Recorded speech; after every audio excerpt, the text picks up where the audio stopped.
वीतराग विज्ञान बाल संस्कार शिविर में आप सब युवाओं का स्वागत है। सच बात यह है, न्याय दीपिका नाम का ग्रंथ है एक, आवाज़ आ रही है? उसमें पंखों की पंखे बंद कर दें, थोड़ी तपस्या भी हो जाएगी।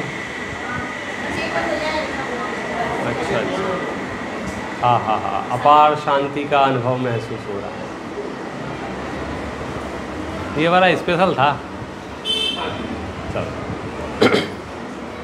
मैं बता रहा था आपको, न्याय दीपिका ग्रंथ में ये लिखा है कि ये ग्रंथ बालकों के लिए लिखे जा रहे हैं। तो वहाँ प्रश्न पूछा, बालक का मतलब क्या होता है ये बताओ। तो उन्होंने कहा 2-3 मतलब होते हैं बालक के। एक बालक होते हैं उम्रकृत बालक। उम्रकृत बालक माने 4 साल, 5 साल, 6 साल, 8 साल, आप आंख बंद करके कह देते हो ये तो बच्चा है। उम्र के हिसाब से तय कर लेते हो ये बच्चा है। दूसरे होते हैं मतिकृत बालक। बुद्धि के हिसाब से आप तय करते हो ये बच्चा है। कई बार उम्र अधिक हो सकती है, लेकिन आप उसके प्रति व्यवहार ऐसा कर सकते हो जैसे मानो वो बच्चा हो, क्योंकि उसकी बुद्धि का विकास या बुद्धि उस जाति की ना हो। तो उन्होंने एक परिभाषा बनाई, वो परिभाषा याद रखना आप। वो परिभाषा है, ये यत्र अनभिज्ञः ते तत्र बालः। ऐसा संस्कृत का वाक्य है। ये यत्र अनभिज्ञः ते तत्र बालः।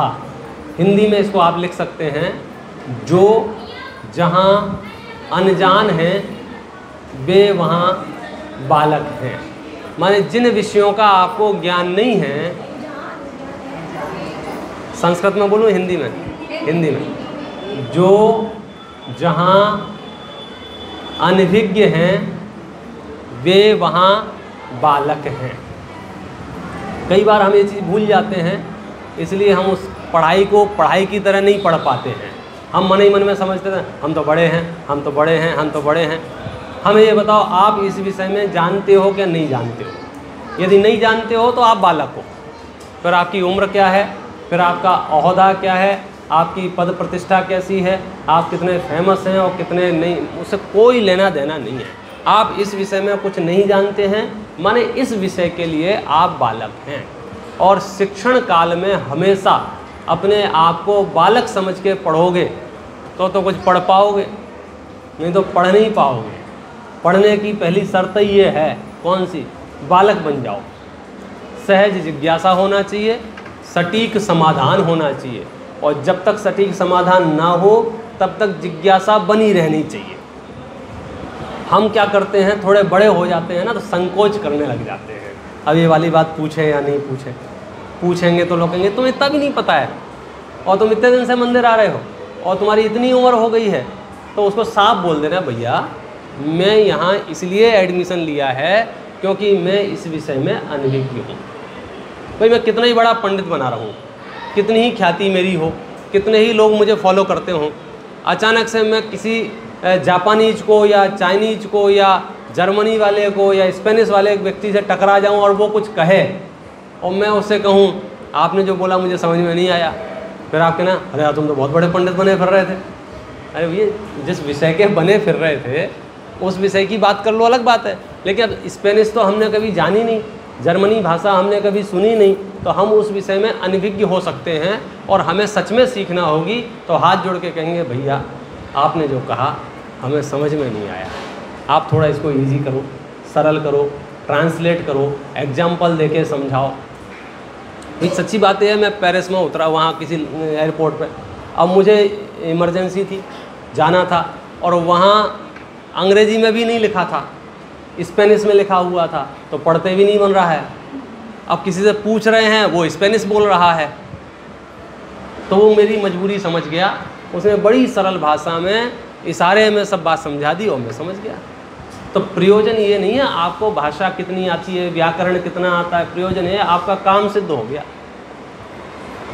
आप समझ गए, उसने मुझे बता दिया लेफ्ट जाना है राइट जाना है, फिर आपको मिल जाएगा और वो समझ गया मैं क्या पूछ रहा हूँ और मुझे भाषा नहीं आती है। तो इसलिए आप बिल्कुल इस बात की परवाह किए बिना बालकवत अभ्यास करना है। अपना 6 डाला विषय चल रहा है और अब अपन सीधे विषय पे आते हैं। कल हमने इसके 3 छंद पढ़े थे, बराबर है।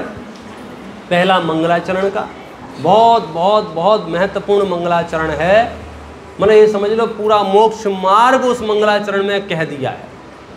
3 भुवन में सार, 3 भुवन माने ऊर्ध्वलोक, मध्यलोक, अधोलोक, तीनों लोकों में सारभूत क्या है?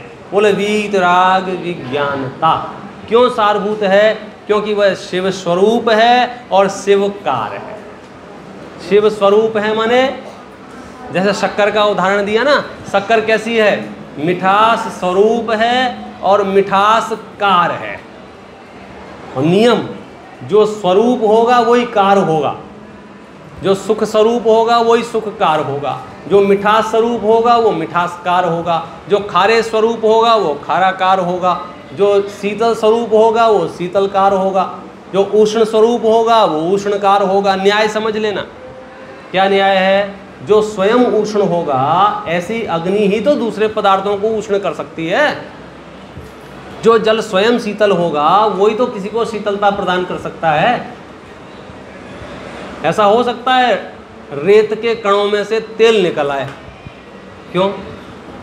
क्योंकि रेत तेल स्वरूप नहीं है, तो उनसे तेल का लाभ होने वाला नहीं है। तो आप जिनसे सुख चाह रहे हो, जिनसे सुख प्राप्त करना चाह रहे हो, एक बार चेक करवा लो क्या कि वो वस्तु, वो व्यक्ति सुख स्वरूप है या नहीं है। नहीं समझ में आया? मुझे इस माइक में से सुख चाहिए, तो पहले पता लगा लो इसमें सुख है कि नहीं है। मुझे अपने घर से सुख चाहिए, तो पहले बताओ इस घर में सुख नाम का लक्षण है कि नहीं है। मुझे गाड़ियों से, बंगलों से, पैसे से सुख चाहिए, तो ये सुख स्वरूप है या नहीं है। सुख स्वरूप होंगे तो सुख दे सकते हैं, और सुख स्वरूप नहीं होंगे तो 3 लोक में सारभूत वीतराग विज्ञानता है, जो स्वयं सुख रूप है और सुख को देने वाली है। इसलिए मैं इसे नमस्कार करता हूँ। नमः त्रियोग संहार्य। फिर अपनी कथा प्रारंभ हुई कि इस 3 लोक में अनंत जीव हैं। सभी जीव दुख से डरते हैं, सुख को चाहते हैं। इसलिए दुख को हरण करने वाली, दुखहारी, सुखकार और सुख को कहने वाली सीख गुरु यहाँ देने वाले हैं। ताहि सुनो भवि मन थिर आन। भवि माने भव्य, भवि माने भव्य। क्या बोला? क्या बोला? ये शब्द पहली बार किसने सुना है? आपने। और किसने सुना है? भव्य शब्द सुना है पहले कभी? मतलब पता है? भव्य माने बोलो भैया। हाँ,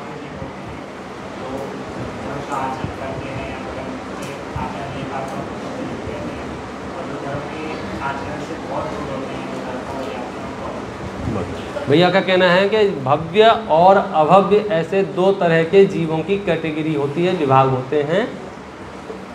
और आगे की जो कहा है मैं सीधे सीधे कह सकता हूँ, जिनमें मोक्ष जाने की पात्रता है उन्हें भव्य कहते हैं, और जिनमें मोक्ष जाने की पात्रता नहीं है उन्हें अभव्य कहते हैं। जैसे रसोई में अपन को बनाते हैं ना सामान, मूंग की दाल, तो कोई कोई मूंग की दाल में ऐसी योग्यता होती है, शकल से तो मूंग की दाल ही दिखती है वो, और मूंग की दाल के भाव खरीद के लाए हैं, लेकिन 5 सीटी लेने के बाद भी टस से मस नहीं होती है वो, वैसी की वैसी कठोर बनी रहती है।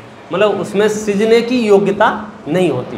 तो ऐसे कुछ जीव हैं जो अभव्य हैं, कुछ जीव हैं भव्य हैं। जो भव्य हैं वे मोक्ष मार्ग की पात्रता उनमें होती है, और जो अभव्य हैं उनमें मोक्ष मार्ग की पात्रता नहीं होती है। तो यहाँ हम किससे बात करेंगे? भव्यों से, जो पात्र होंगे।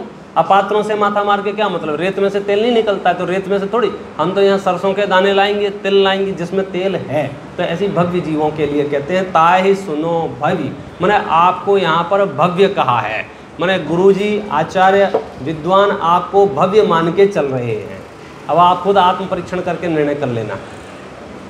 ताहि सुनो भवि, मन थिर आन, मन को स्थिर करके, एकाग्र करके, शांत मन से, जो चाहो अपनो कल्याण। बिल्कुल ठेठ भाषा में बात करना, तुम अपनी भलाई चाहते हो तो शांति से सुनो, बाकी तो आप जो कर रहे थे वो करते रहो। एक प्रवचन में 10 बार घड़ी देखो तो बोले मन स्थिर करके नहीं सुन पाओगे आप। आपका उपयोग कहीं नहीं होना चाहिए, सिर्फ विषय और विषय के समझने पर। विषय चालू करते हैं। क्या चालू किया विषय? मोह महामद पियो अनादि, भूल आपको भर मत वारी। मैं आप संसारी जीव अनादि काल से मोह रूपी मदिरा पी पी कर संसार में भ्रमण कर रहे हैं, अपने आप को भूल गए हैं। तो प्रश्न उत्पन्न हुआ सहज ना, कैसे घूम रहे हैं, कहाँ घूम रहे हैं, कहाँ कहाँ गए, क्या क्या किया। तो सुनो भैया क्या कह रहे हैं। तास भ्रमण की है बहु कथा, पै कछु कहूँ कही मुनि यथा। काल अनंत निगोद मझार, बीत्यो एक इंद्रिय तन धार। भैया क्या बताएं, हमारा अनंत काल तो निगोद में ही बीत गया। निगोद में अनंत काल किस स्थिति में बीता?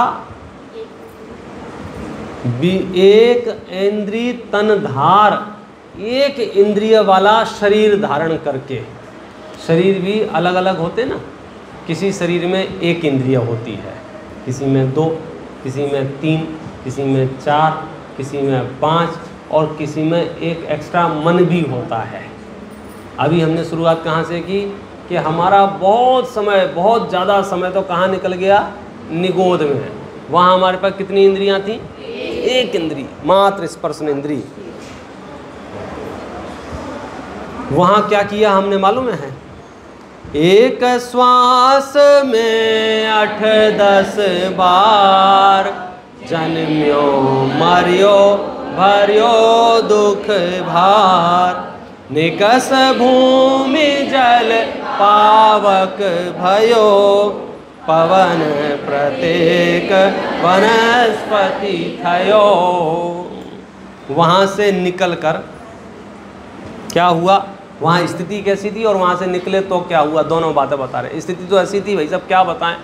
निगोद में एक श्वास में 8-10 बार, जन्म्यो मरियो भरियो दुख भार।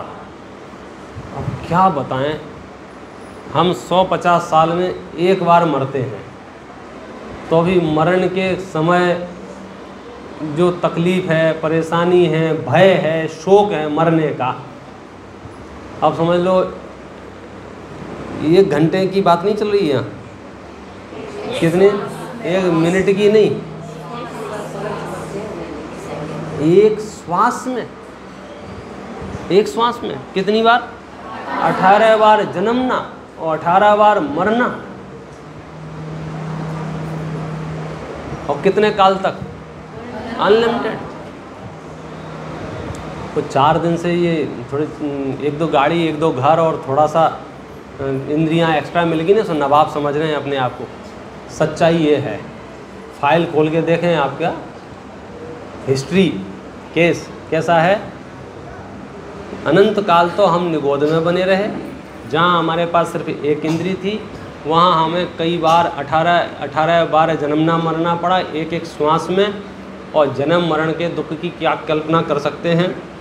और जैसे तैसे वहाँ से निकले भी तो फिर क्या हुआ? निकष भूमि, भूमि माने पृथ्वी, जल माने पानी, पावक माने अग्नि, भयो और पवन, पवन माने हवा वायु, प्रत्येक वनस्पति थयो, और वहाँ से प्रत्येक वनस्पति हुआ।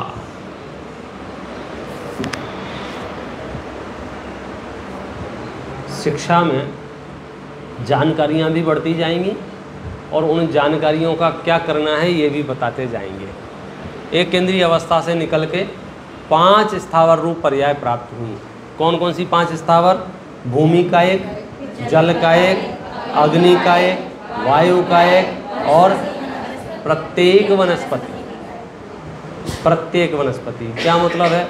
वनस्पति 2 प्रकार की होती है, एक का नाम साधारण है, एक का नाम प्रत्येक है। सामान्यतया अनंत जीव राशि जहाँ मिलके साथ में पार्टनरशिप में रहें उसका नाम है साधारण वनस्पति। जहाँ पूरे शरीर का स्वामी एक ही हो उसका नाम है प्रत्येक वनस्पति। जैसे बड़े बड़े पेड़ जो होते हैं, नीम के, बरगद के, ये जो बड़े बड़े पेड़ हैं, ये पूरे पेड़ में समझो एक ही जीव है, तो वो है प्रत्येक वनस्पति। और कोई कोई वनस्पतियाँ ऐसी होती हैं कि है इतना सा लेकिन वो अनंत जीवों का पिंड है। खास करके जब हम जमीकंद की चर्चा करते हैं, साधारण वनस्पति की बात करते हैं, अवक्ष वक्षणों की चर्चा करते हैं, वो सब उसमें शामिल हो जाते हैं। चाहे वो आलू हो, गाजर हो, मूली हो, ये सब कैसे आ गए? साधारण वाले, माने अनंत उसमें शामिल हो जाते हैं।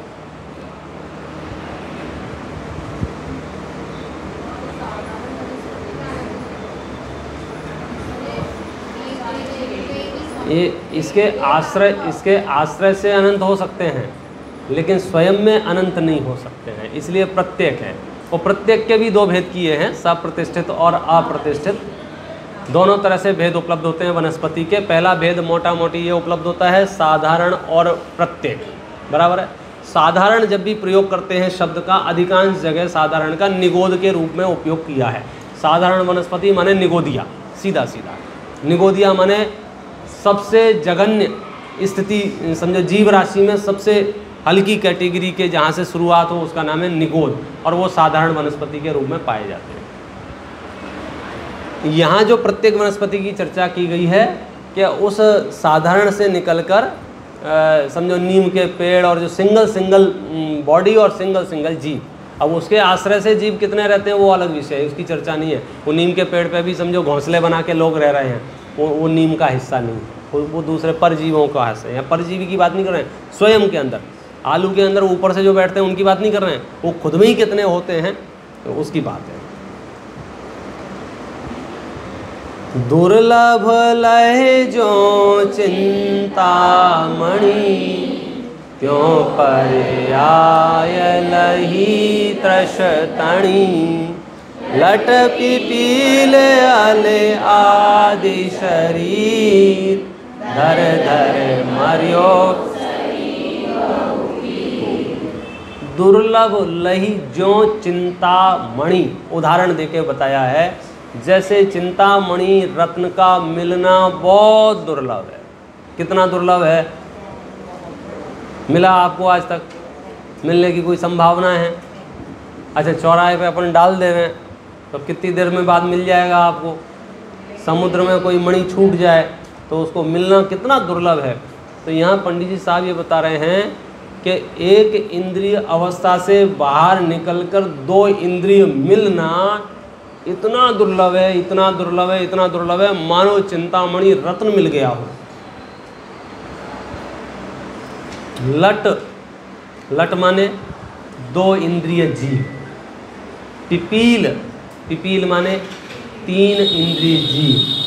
अली माने 4 इंद्रिय जीव, मतलब चींटी आदि 3 इंद्रियां, और अली माने भंवरा आदि, और लट माने जिसके पास सिर्फ 2 इंद्रिय हैं, एक स्पर्शन और दूसरी रसना। धर धर मरियो सही बहु पीर, बहुत दर्द हुआ, बहुत पीड़ा हुई, बहुत तकलीफ हुई। इन पर्यायों की हालत ये तो क्या है, कभी हम ध्यान नहीं देते हैं। अगर हम इनकी ज़िंदगियों को देखने लग जाए ना, किनकी 2 इंद्री 3 इंद्री, इनकी क्या हालत होती है। कभी पिस जाते हैं, आग में जल जाते हैं, ज़मीन में दब जाते हैं, मतलब शब्दों में उसकी बयान नहीं की जा सकती। अनाज होते हैं ना, अनाज गेहूँ होते हैं, चने होते हैं, इनके अंदर ही अंदर जीव पैदा हो जाते हैं, 2 इंद्री 3 इंद्री, क्या हुआ, पिस जाते हैं। कौन देखने वाला है उनको, कौन बचाने वाला है? और ये एक दो जीव राशि की बात नहीं कर रहे हैं, ये संख्या अनंत में है।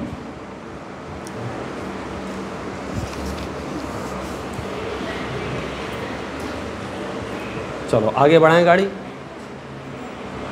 कथा चल रही है किसकी?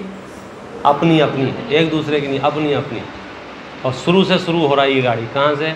अनंत काल निगोद में रहा, जिस प्रकार से वहाँ से निकलकर पृथ्वी का एक, जल का एक, अग्नि का एक, वायु का एक, प्रत्येक वनस्पति हुआ। और बड़ी दुर्लभता से मुझे 2 इंद्रियाँ, 3 इंद्रियाँ, 4 इंद्रियाँ प्राप्त हुई। कभी कभी 5 इंद्रियाँ भी मिल गईं। लेकिन सुनो भैया, 7 नंबर का छंद है। कवहूँ पंचेन्द्रिय पशु भयो, मन बिन निपट अज्ञानी थयो। सिंहादिक सैनी है क्रूर, निवल पशु। आप तो पढ़ते समय सिर्फ एक ही बात देखना, एक भी शब्द ऐसा ना हो जिसका अर्थ आपको समझ में नहीं आए। हालांकि ये छैडाला आपकी बहुत बढ़िया वाली है। क्या बढ़िया वाली है? इसका अर्थ नीचे लिखा हुआ है अन्वयार्थ दिया है ना, तो उसमें एक एक शब्द का अर्थ दिया है। आपने तो ये विचारना है कि अपने साथ क्या क्या हुआ है और अब जो मौका मिला है उसका कैसे फ़ायदा उठाएं। कबहूँ पंचेंद्रिय पशु भयो, कभी हमको 5 इंद्रियां भी मिल गई लेकिन पशु हो गए। वहाँ क्या हुआ? मन बिन निपट अज्ञानी थयो, बिना मन के अज्ञानी रहे। मन नहीं था हमारे पास, 4 इंद्रिय तक तो मन था ही नहीं। 5 इंद्रियों में भी ऐसे त्रेंच गति के अनेक जीव हैं जिनके पास मन नहीं होता है। और कभी संगी पंचेंद्रिय भी हुए तो क्या हुआ? सिंहादिक सैनी भय क्रूर, और सिंहादिक बन करके पंचेंद्रिय भी हुए। निवल पशु अति खाए। कवहूँ आप भयो बलिहीन, सबलन कर खायो। छेदन भेदन भूख प्यास, भार बहन हिम। त्रेंच गति के दुखों की क्या बात कहें। मतलब एक इंद्रिय में तो जो दुख हैं सो है ही। पेड़ पौधों की, वनस्पतियों की क्या दुख हैं, 2 इंद्रिय 3 इंद्रिय क्या दुख हैं। जो ताकतवर जीव हैं, सारी इंद्रियां उनकी काम करती हैं, वे मनुष्यों के साथ रहना सीख जाते हैं, मनुष्यों की बात समझना सीख जाते हैं। ऐसी अवस्था वाले जो बड़े बड़े जीव हैं, उनकी भी क्या दुर्दशा है। कबहूँ आप भयो बलहीन, यदि अपने में ताकत कम हुई तो क्या हुआ? सबलन कर खायो अति दीन, जो सबल थे, दूसरे ज़्यादा मजबूत थे, शरीर में ताकतवर थे, उनके द्वारा खाया गया। छेदन भेदन भूख प्यास, भार वहन हिम आतप त्रास। छेदा जाना, भेदा जाना, भूख प्यास सहन करना, बहुत भार ढोना। हिम माने ठंडी, आतप माने गर्मी, त्रास माने दुख, ठंडी गर्मी के दुख सहना। अब ये चीज़ें तो जो समझदार है इशारे में समझने जैसी हैं। अब इसको प्रवचन करके थोड़ी समझाया जाएगा। आप खुद ही विचार कर सकते हो 2 तरह से। एक तो ये कि यहाँ जो लिखा है वो सच लिखा है कि नहीं लिखा है। त्रेंच गति के जीवों को ऐसे दुख नॉर्मल है कि नहीं है। कौन से? छेदन के, भेदन के, भूख के, प्यास के। जब छैडाला लिखी होगी तब कदाचित दुख कम होंगे, लेकिन जैसे जैसे ये अवसर्पणी काल आगे बढ़ रहा है, दुखों को देने की मशीनें बना लेगा ये मनुष्य। कल्पना नहीं की होगी, बड़े बड़े कत्ल खाने खोल देगा। बोलो क्या करोगे आप? 100 200 किलो के वजन के शरीरों को भी वो सांकलों से पैर से उल्टा लटका देंगे, गर्म पानी डाल देंगे, मतलब जो मर्जी आएगी सो होगा। तेज गति के दुखों को हम वर्णन करने में असमर्थ हैं, नहीं कह सकते। कैसे कहें? एक एक जीव के पंख नोचे जा रहे हैं, चमड़ी उधेड़ी जा रही है, इंजेक्शन दिए जा रहे हैं, मारा जा रहा है, कूटा जा रहा है, पीसा जा रहा है, मतलब क्या नहीं किया जा रहा है। और थोड़ा भारत से बाहर निकल जाओ और चाइना साइड मुड़ जाओगे तो आप तो वहाँ तो न कॉकरोच, न बिच्छू, न चींटी, न कीड़े, न इल्लियाँ उबाल के खा रहे हैं कॉकरोच, ऐसे क्रूर जीव है। बात ये नहीं है कौन क्या कर रहा है, बात ये है कि मैं उन परिस्थितियों से होता हुआ यहाँ तक पहुँचा हूँ। महाराज बचा लो। अभी तो ठीक है, बोले अभी तो ठीक है, अभी तो ठीक है, लेकिन हालत जो है ये किसी और की कथा नहीं है, ये तो हम क्या है, मूर्ख चंद हैं। मतलब ऐसा लगता है स्टोपदेश में लिखा है मूर्ख चंद के उदाहरणों में, कौन सा? कष्ट और के देखता पर अपनी सुध नाय, तरु पर बैठा नर कहे हिरण जल्यो बन माय। चारों तरफ आग लगी है, खुद पेड़ के ऊपर चढ़ गया है और बैठ के नेतागिरी बता रहा है, ये बेचारा मर गया, बेचारा मर गया, बेचारा मर गया। बोलो उसकी दया, उसकी करुणा दूसरों पे की जा रही है, उसकी कितनी सार्थकता है। क्यों? मेरा 13 नंबर भी आ रहा है।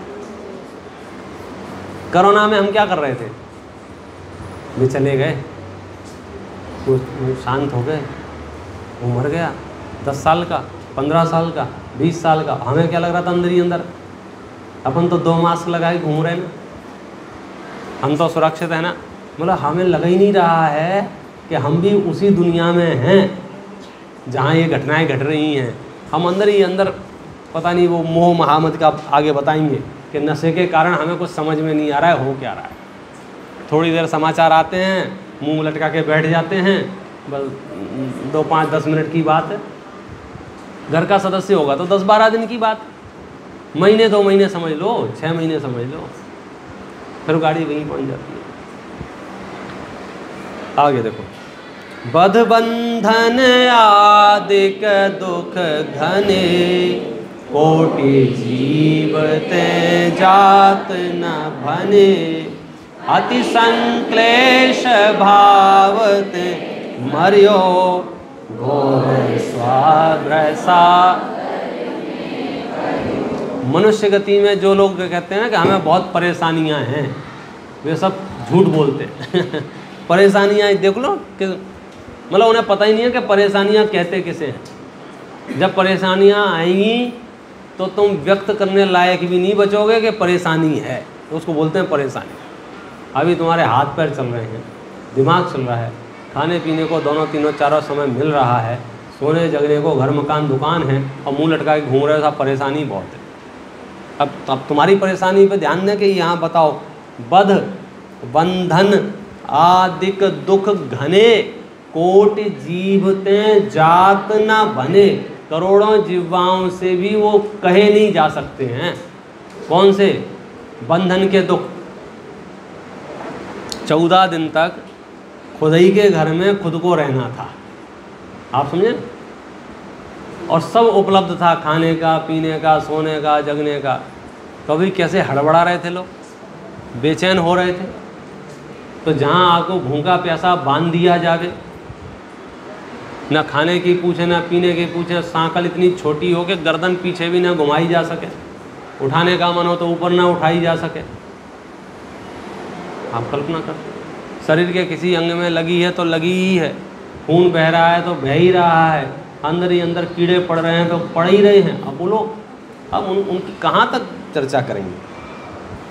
अति संक्लेश भावते मरियो, घोर स्वभ्र सागर में परियो। अति संक्लेश परिणामों से मरण हुआ तेज गति में, और जब अति संक्लेश परिणामों से मरण हुआ तो कहाँ पहुँच गया? नरक गति में। नरक गति की क्या स्थिति है?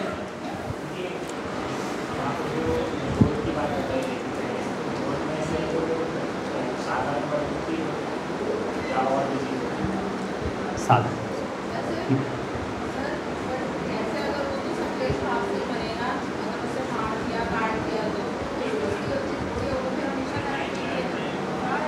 ये प्रश्न अच्छा है। पहले प्रश्न ये है, साधारण और प्रत्येक ये भेद वनस्पतियों के ही हैं। पृथ्वी, जल, अग्नि, वायु के ऐसे भेद नहीं।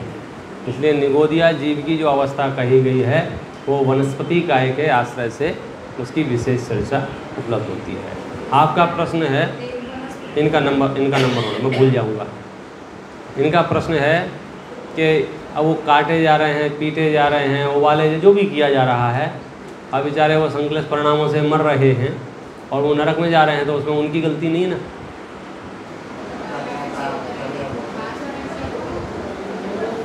अब ये थोड़ा सा टेक्निकल विषय हो गया, मतलब इसको हमको कर्म सिद्धांत के आश्रय से समझना होगा कि पहले तो उनकी गलती है या नहीं है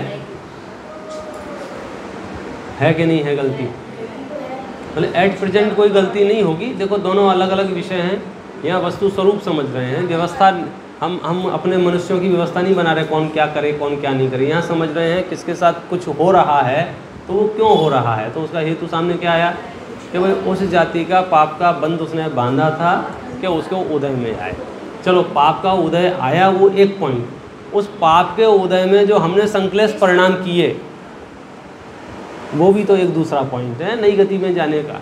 तो ये तो सामान्य कथन कर रहे हैं कि हमने दिमाग लगाया ही नहीं, हम तो एक केंद्रीय थे तो खड़े रहे पेड़ बन के, कोई लात मार गया, कोई टहनी तोड़ गया, कोई हमारे ऊपर चढ़ गया, किसी ने तोड़ दिया। अब जैसी जितनी सामर्थ्य थी दिन काट लिए, सर्दी गर्मी बरसात जो हुआ। फिर क्या हुआ, एक इंद्रिय से निकले वो पृथ्वी जल अग्नि वायु, फिर क्या हुआ लट पिपील भंवरा आदि, फिर क्या हुआ असंगी पंचेंद्री, फिर संगी पंचेंद्री। यहाँ कह रहे हैं कि संगी पंचेंद्री भी बने कदाचित, तो वहाँ पर हमने ये बद बंधन आदि दुख सहन करके और संकलेश परिणामों से मर के हम नरक पहुँच गए। फिर वहाँ क्या किया देखो, हाँ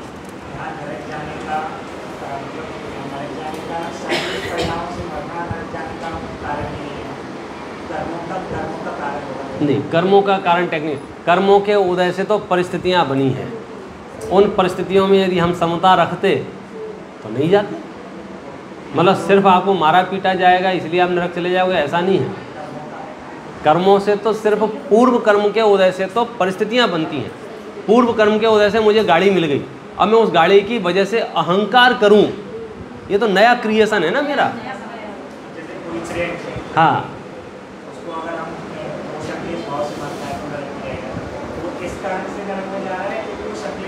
संकलेश भाव से, संकलेश भाव के, संकलेश भाव से हमारे 1000 टुकड़े कर दो और हम यदि संकलेश भाव नहीं करेंगे तो हम नरक नहीं जाएंगे। एक मेढक था, मेढक, उसके ऊपर एक बड़े हाथी ने पैर रख दिया, उसकी आंखें बाहर आ गई, उसकी आंतें बाहर आ गई, मतलब पैर हटा के देखा तो शकल नहीं पहचान पाए, लेकिन वो मर के कहाँ गया, देव।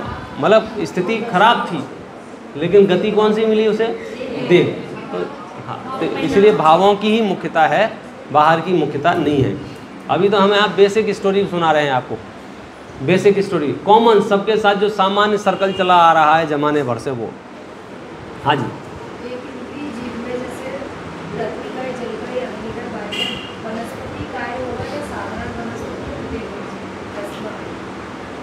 नहीं साधारण में से तो अनादि से पढ़ाई हुआ था, जो स्टोरी सुनाई कथा में अनादि काल से साधारण वनस्पति रूप से था ही, जिसको अपन निगोदिया बोल रहे हैं। अब वहाँ से निकला तो वो जो अवस्था है वो लगभग मिलती जुलती, क्योंकि एक ही इंद्रिय है, दो नहीं हो गई, लेकिन उनमें भी थोड़ी विशेषता है। क्या विशेषता है, अब इनको श्वास के 18वें भाग में नहीं जन्मना पड़ेगा। हालांकि निगोद में भी सबको नहीं जन्मना पड़ता है, क्षुद्र जीवों के लिए वो कहा गया है, लेकिन जैसे ही वहाँ से पृथ्वी का एक बन गया तो पृथ्वी का एक श्वास के 18वें भाग में नहीं जन्मेगा मरेगा। जल का एक बन गया तो इनकी आयु और परिस्थितियाँ अधिक हो सकती हैं, प्रत्येक वनस्पति की स्थिति अलग हो सकती है। इसलिए साधारण वनस्पति की जो चर्चा चले उसको निगोद के माध्यम से समझो, और बाकी जो है वो एक इंद्रिय बोलो, उसको निगोद मत बोलो। कौन सा, उसका एक इंद्रिय, और उससे भी दुर्लभ 2 इंद्रियों की प्राप्ति, उससे दुर्लभ 3 इंद्रियों की प्राप्ति, उससे दुर्लभ। देखो अब नरक गति का वर्णन शुरू हो उससे पहले एक आपको थॉट देता हूँ, मैं आपको विचार करने की वो देता हूँ। हम कभी कभी तनाव में चले जाते हैं, अवसादग्रस्त हो जाते हैं, टेंशन में आ जाते हैं। क्यों? एक ही रीज़न है, सिचुएशन अच्छी नहीं है, परिस्थिति अच्छी नहीं है, किसी ने इंसल्ट कर दी होगी, व्यापार में नुकसान हो गया होगा, शरीर में बीमारियां हो गई होंगी, बेसिक प्रॉब्लम्स हैं आपकी। हमें इससे ये समझ लेना चाहिए, यदि हम ऑल ओवर पूरे जीवों को कंपेयर करें तो कितने जीवों के पास क्या क्या है और क्या क्या नहीं है, उसकी तुलना में अनेक अनेक जीव तो सिर्फ एक स्पर्शन इंद्रिय है। हमारे पास रसना भी है, घ्राण भी है, चक्षु भी है, कर्ण भी है, बड़े भाई मन भी है। मतलब ऐसा कोई वजह नहीं है कि हम तनावग्रस्त रहें। आपने वो क्या कहना चाहिए, चेक लिस्ट बना लो कि इतना इतना है, और ये सामान्य चीज़ें नहीं हैं इन सब का होना, और इन सब में सबसे महत्वपूर्ण मन का होना सामान्य नहीं है। यदि आप मन वाले हैं फिर तो अवसादग्रस्त होने का कोई कारण ही नहीं रह जाता है। ये अलग बात है कि हम उसका मन का यूज नहीं करते हैं। चीज़ घर में होना अलग बात है और उसका यूज करना अलग बात है। कई बार हम चीज़ें नई नई खरीद के लाते हैं और यूज नहीं करते हैं, ख़राब नहीं हो जाए, तो कभी कभी वो बिना यूज किए ही ख़राब हो जाता है।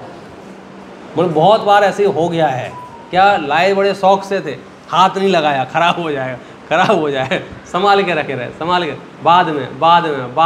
बाद में देखा तो एक्सपायर। तो ऐसे ही हमें मन मिल गया है, हम यूज नहीं कर रहे, हम क्या कर रहे हैं, करेंगे। मन को यूज कर लें थोड़ी देर भी तो आपका सारा टेंशन, डिप्रेशन, एक गोली नहीं खानी पड़ेगी आपको। सिर्फ विचारों का खेल है, आपके थॉट प्रोसेस में इतनी ताकत है, आप जिसकी बात मैं क्या कहूँ, आपको शब्दों में नहीं समझा सकता हूँ। हमारे चिंतन करने में, हमारे सोचने की तरीके में इतनी ताकत है कि बीमारियां आए और बीमारियां चली जाएं। सिर्फ सोचने के तरीके से। मतलब आप कैसे सोचते हैं इस बात से है कि आप स्वस्थ रहेंगे कि अस्वस्थ रहेंगे, आपकी अगली गति कौन सी होगी, किस बात से, सिर्फ सोचने से।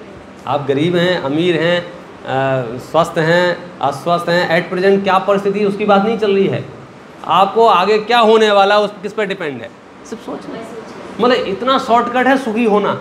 कितना दुनिया में जो सुखी होने के तरीके हैं, वहाँ क्या तरीके हैं, बड़े घर हों, बड़ी गाड़ियाँ हों, बहुत पैसा हो, लोग आपकी इज्जत करें, लोग आपको सलूट मारें, टाई कोट लगा के घूमो, तब आपके सुखी होंगे।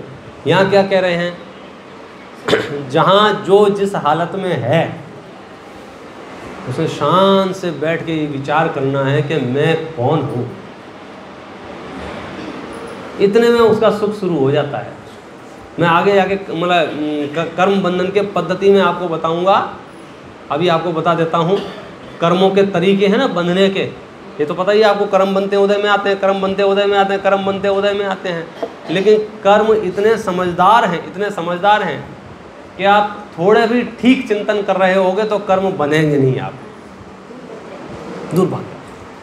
प्रायोग लब्धि की सच्ची बात बता रहा हूँ। प्रायोग लब्धि जिससे सम्यक दर्शन का बहुत खास मतलब कहना चाहिए विषय है, वो तत्व चिंतन जिसको हम कहते हैं। स्वाध्याय, मैं आपको सीधे सीधे कहता हूँ, स्वाध्याय है।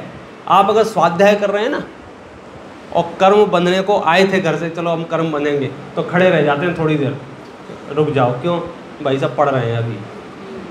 सच में ऐसा होता है? पहले होता था ऐसा, आजकल तो सूचनाएं व्हाट्सएप में मिल जाती हैं, कौन जिया कौन मरा। पहले तो सूचनाएं व्यक्तियों द्वारा पहुंचाई जाती थी। तो एक कोई हमारे यहाँ कोई गुजर गया था परिवार में, तो कोई सूचना देने आया था, तो हम भोजन करने बैठ ही रहे थे सब लोग। तो उसने देखा ये भोजन करने बैठ रहे हैं, तो पूछा उससे, भैया क्यों आए हो। तो उसने क्या कहा, नहीं आप भोजन कर लीजिए, उसके बाद बताएंगे। तो हमने भोजन कर लिया, और भोजन करने के बाद में उसने समाचार दिए। उसने पहले समाचार क्यों नहीं दिए?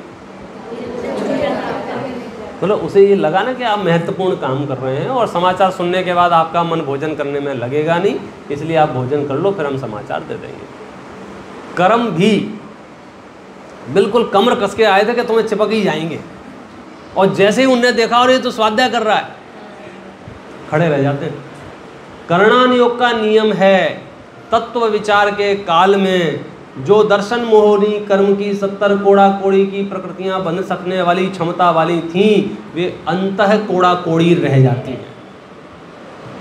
नहीं समझ में आया? बंधन ढीले पड़ जाते हैं। बड़े से बड़ा दुश्मन तलवार लेके घर से निकला, चलो पंडित जी को आज तो निपटा ही देंगे, और दूर से उसने देखा कि पंडित जी तो मोदी जी के बाजू में बैठे हैं, उदाहरण के लिए, तो क्या होगा उसका? बोलो, अब वो निपटाएगा? बंधन ढीले पड़ जाएंगे उसके, हिम्मत नहीं हो। क्यों?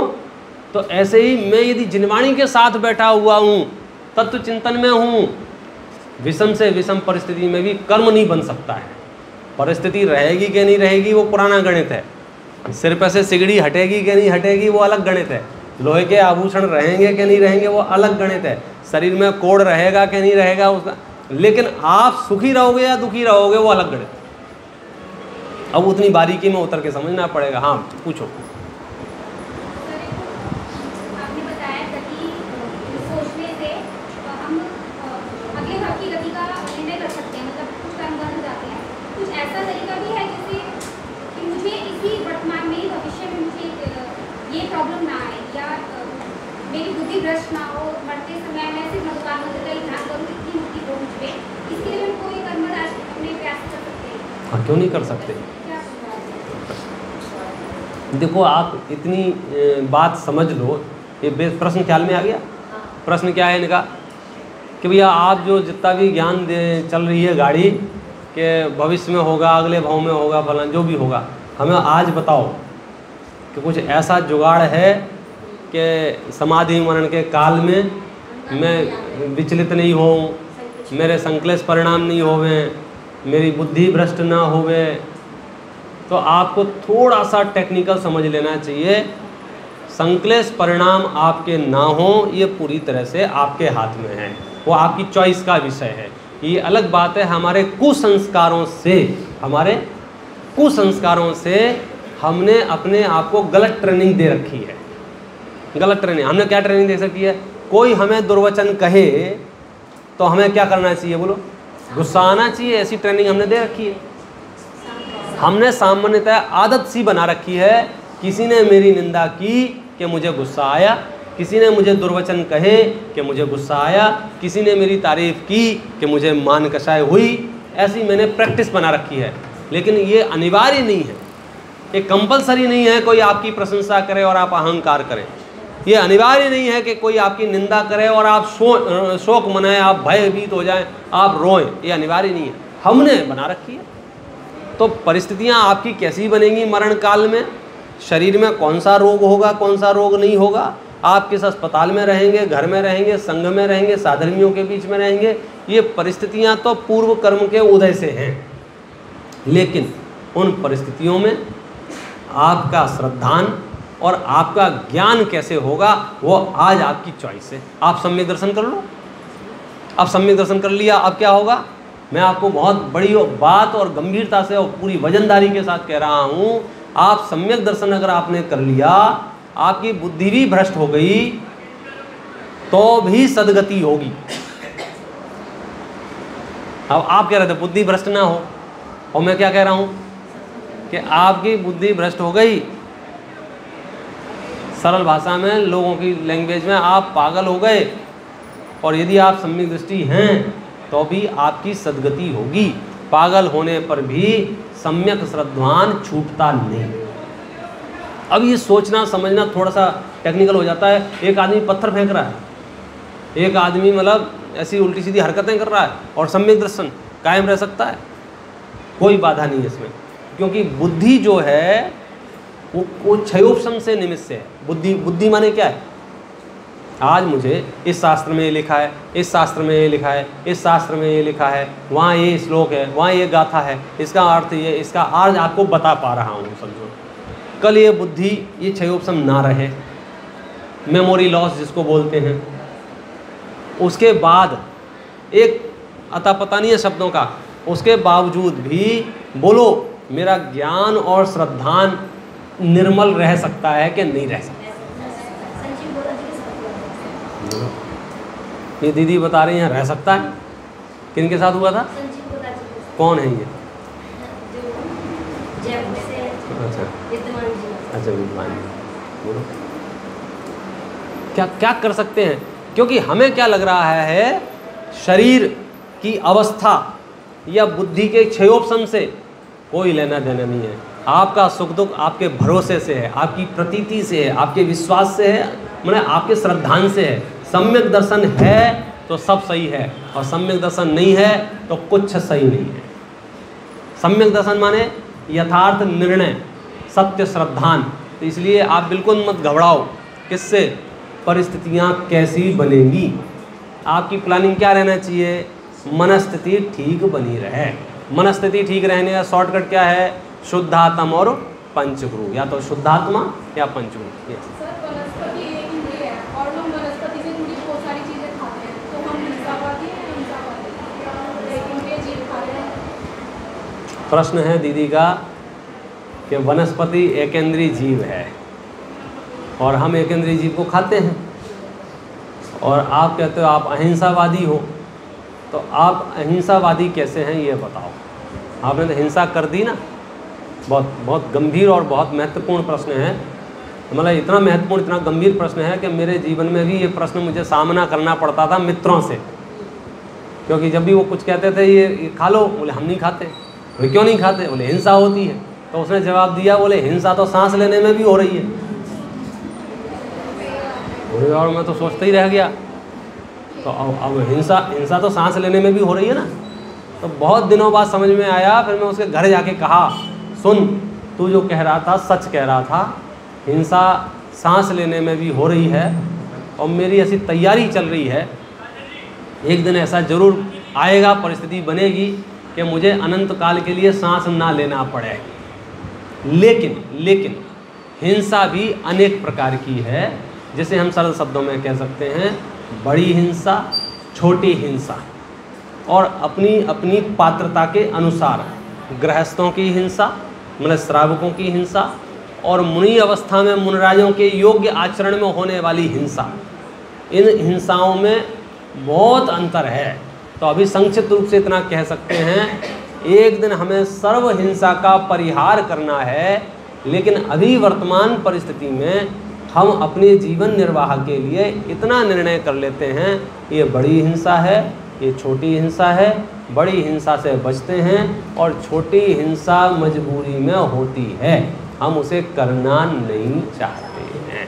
सांस लेना हमारी समझो मजबूरी है, शौक़ नहीं है। ऐसे ही जो हम भोजन ग्रहण करते हैं, लेकिन आप तुलना करोगे, सबको एक भाव बताओगे, अब एक इंद्री खा रहे हो तो 2 भी खा लो, 3 भी खा लो, 4 भी खा लो, 5 भी खा लो। ऐसा नहीं है, मतलब ये तुलना ठीक नहीं है। हम अक्सर ऐसा सोचते रहते हैं, करते रहते हैं, भाई क्या फ़र्क पड़ रहा है, एक इंद्री और 2 इंद्री में। नहीं, बहुत बहुत फ़र्क पड़ रहा है। मैं आपको 5 मिनट हैं अभी अपने पास, हाँ हैं 5 मिनट में ये गणित समझा देता हूँ। और छेड़ाला तो छेड़ाला ही है, अब कहीं से कहीं ले जाओगे तो फिर टूर करा देते हैं आपको। विषय महत्वपूर्ण है इसलिए बता भी देते हैं, और ज़िंदगी भर काम आने वाला विषय है। ये प्रश्न पूछा है इसलिए बहुत महत्वपूर्ण। क्या है कि हम निर्णय कैसे करेंगे बड़ी हिंसा कौन सी और छोटी हिंसा कौन सी है, हम कैसे तय करेंगे?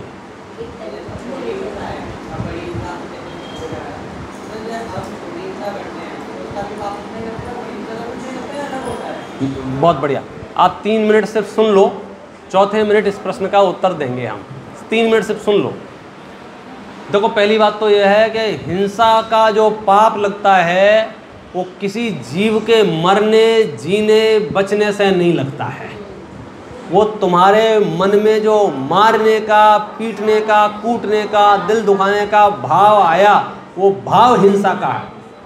वो भाव जो हैं वो हिंसा के मूल कारण हैं। पाप जो लगेगा आपको उससे लगेगा। आपने बंदूक निकाली और गोली चला दी मेरे ऊपर, और मैं बैठ गया, मैं बचा गया, मैं मरा नहीं, तो बताओ आपको पाप लगेगा कि नहीं लगेगा? अरे मैं तो मरा ही नहीं हूँ, मैं तो मरा, अरे तुम्हारे मरने फरने से हमें कुछ नहीं फ़र्क नहीं पड़ रहा।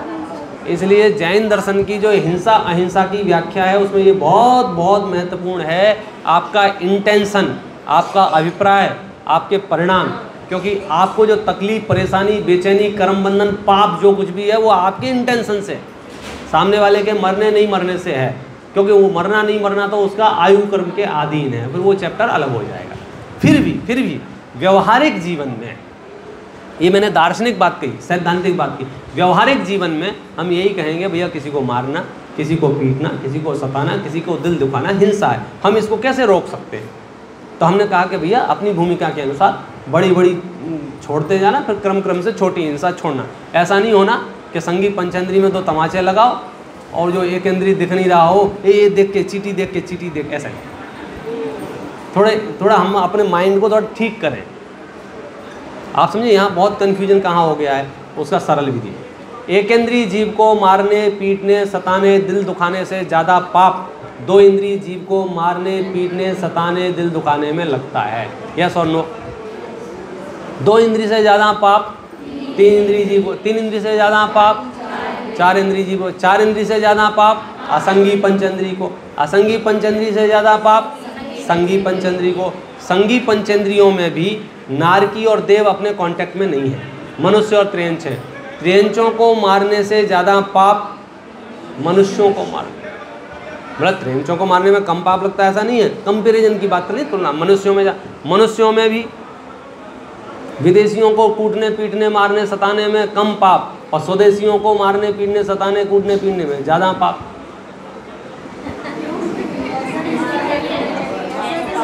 ऐसा नहीं। तो अभी तक क्या था, मैं फिर से गाड़ी चालू करूं? एक इंद्रिय से ज़्यादा पाप 2, ठीक है, कोई ऐतराज है आपको?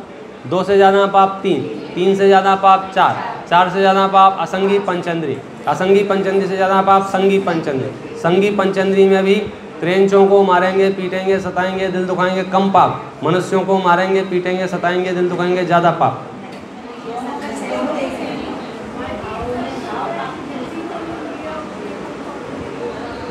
बता रहा हूँ, 3 मिनट सुन लो, चौथे मिनट प्रश्नों के उत्तर दूंगा। हिंसा का प्रश्न। अब एक बार मन पर पत्थर रख के पूरी बात सुन लो, बीच में मत सोचना क्या हो रहा है, उसके बाद हाँ, नहीं तो क्या गड़बड़ हो जाती ना। मैं जो कह रहा हूँ उसको सुनते जाओ। त्रियंचों को मारने, पीटने, सताने, दिल दुखाने में कम पाप लगता है बजाय मनुष्यों की तुलना करेंगे तो। मनुष्यों में भी जिनको हम जानते नहीं हैं, पहचानते नहीं हैं, दूर दराज के हैं, जिनको हम सीधे स्वदेश विदेश में भाग दिया, तो विदेशियों को मारना, पीटना, सताना, दिल दुखाने की अपेक्षा स्वदेशियों को मारने, पीटने, सताने, दिल दुखाने में ज़्यादा पाप है। स्वदेशियों में भी समाज के लोगों से साथ झगड़ा करेंगे, मारेंगे, पीटेंगे, दिल दुखाएंगे, उनके साथ कम पाप लगेगा। घर वालों को मारेंगे, पीटेंगे, सताएंगे, दिल दुखाएंगे, ज़्यादा पाप लगेगा। घर में भी चाचा, ताऊ, मौसा, मौसी, बुआ, फूफा, रिश्तेदारों को, नातेदारों को परेशान करेंगे, कम पाप लगेगा। अपने परिवार के सगे माँ बाप को, भाई बहन को, पुत्र को, इनको परेशान करेंगे, ज़्यादा पाप लगेगा। और सबसे ज़्यादा पाप उस समय लगेगा जब आपको ये भाव आएंगे, अब तो मैं अपने आप को ही मार लेता हूँ, जिसे हम आत्महत्या के भाव कहते हैं। हमारा ध्यान बार बार सामने वाले पे जा रहा है। एक इंद्रिय है, 2 हैं, 4 हैं, 5 हैं, मनुष्य है, त्रियंच है, स्वदेशी है, विदेशी है, परिवार का है, समाज का है।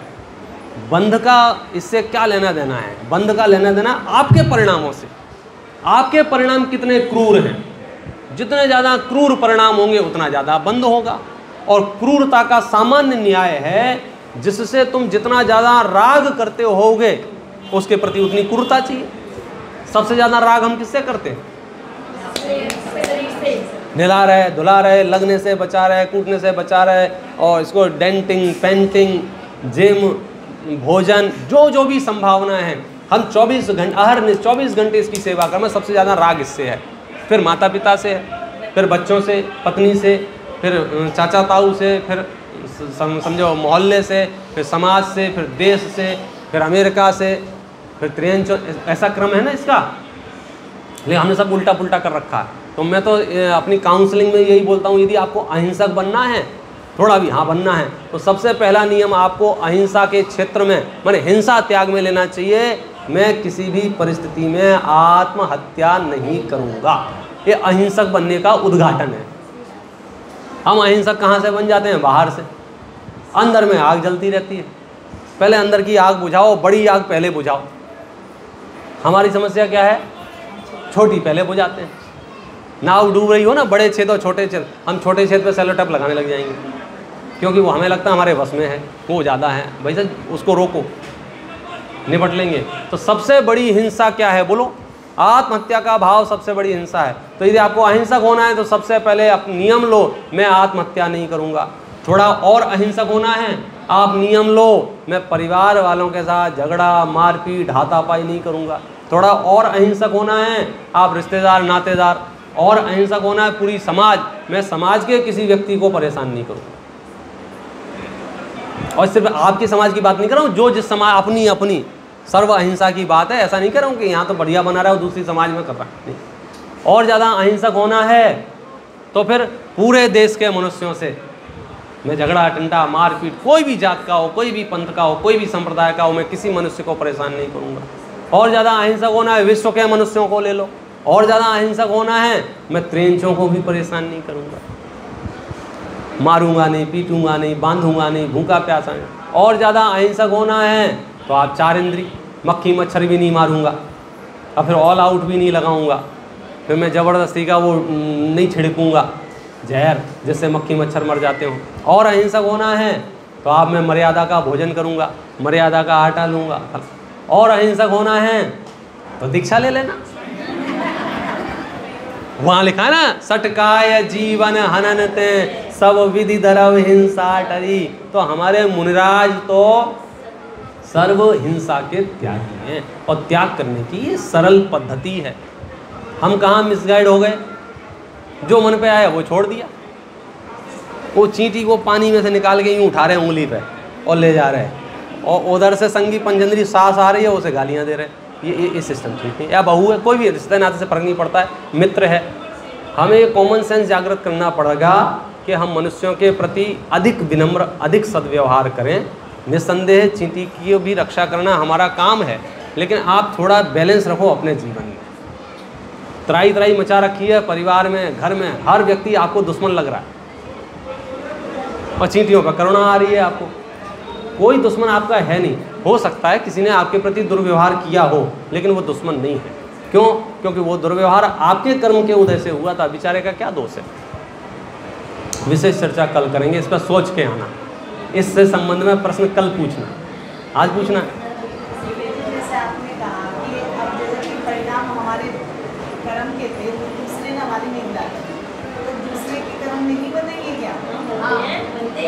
बनेंगे, खूब बनेंगे, उसकी वो निपटेगा। देखो देखो देखो देखो, मैं आपको निवेदन करूं, जितना कहना सुनना सरल है, परिणाम सरल रखा करो। पंडित जी हमारे घर में 4 दिन रहो, आपको पता चल जाएगा। मतलब सबकी ये समस्या है, इसका समाधान कल बताएंगे।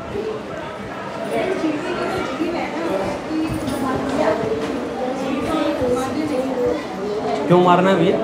किसी को नहीं मारना है। चलो, जावाणी के ज्ञान ते सूझे लोकालो, सोवाणी मस्तक नमू वाणी भारती तो ही जपो दिन।